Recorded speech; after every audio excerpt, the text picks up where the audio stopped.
The title of today's devotional is No Karma. My God has got the world in his hands.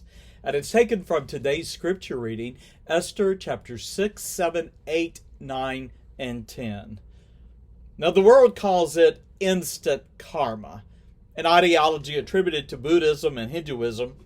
Instant karma suggests a payback for one's past actions. Of course, what one has done in the past might be good or it might be bad, and the payback serve as its reward. Instant karma seems to suggest a cause and effect that is a fatalistic and devoid of the influence of divine sovereignty and intervention. As a believer, I have faith in God's promises. I know God has sovereignly directed the course of humanity to his purpose and his end. And I am confident that all things work together for good to them that love God, to them who are the called according to his purpose. You know, there is an undeniable principle of cause and effect in this world, and it is summed up in this: be not deceived, God is not mocked. For whatsoever a man soweth, that shall he also reap. Galatians 6, verse 7. Now, Esther 6. Esther 6 is a beautiful example of God working in the heart of a king. And King Ahasuerus, also known as Xerxes I, found himself in a place many of us have found ourselves enduring a sleepless night. It is revealed that the king's insomnia was used by God to direct his thoughts and the heart of the king to his divine end. For the king's perspective, however, it was just another sleepless night, and thus he determined to have his servants read historical records that chronicled his reign. Providentially, for there is no other explanation for it, the name of Mordecai, Queen Esther's adopted father, came to the king's attention. Ahasuerus was reminded how Mordecai had intervened to foil a plot to assassinate the king.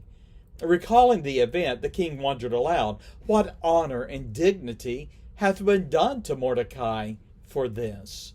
Now, learning from his servants that Mordecai had not been honored for his service, the king determined to immediately correct that slight and reward him. Providentially, in that very moment, Haman, the adversary of the Jews who had successfully plotted to have the king sign a decree to exterminate all the Jews, Haman entered the king's court. Now, Haman was approaching on a mission to request that Mordecai be hanged from the gallows he had constructed in his courtyard.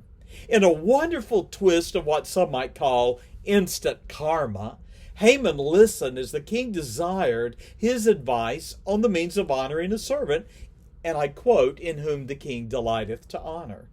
Well, Haman mistakenly believed he was the man the king desired to honor, and he suggested a lavish parade.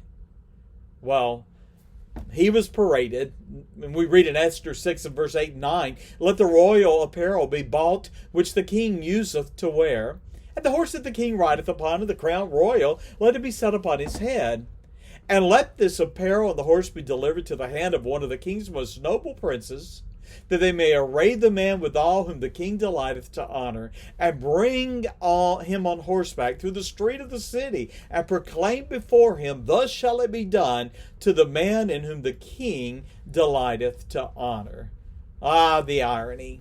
When Haman was commanded to be the one whom Mordecai would honor, or the one to honor Mordecai, the very one he was plotting to hang. In Esther 7 through 10, we see the balance of the story found in Esther 6. And it gives a testimony to the sovereignty of God as he providentially directed the thoughts, plots, and plans of men to his divine purpose and end.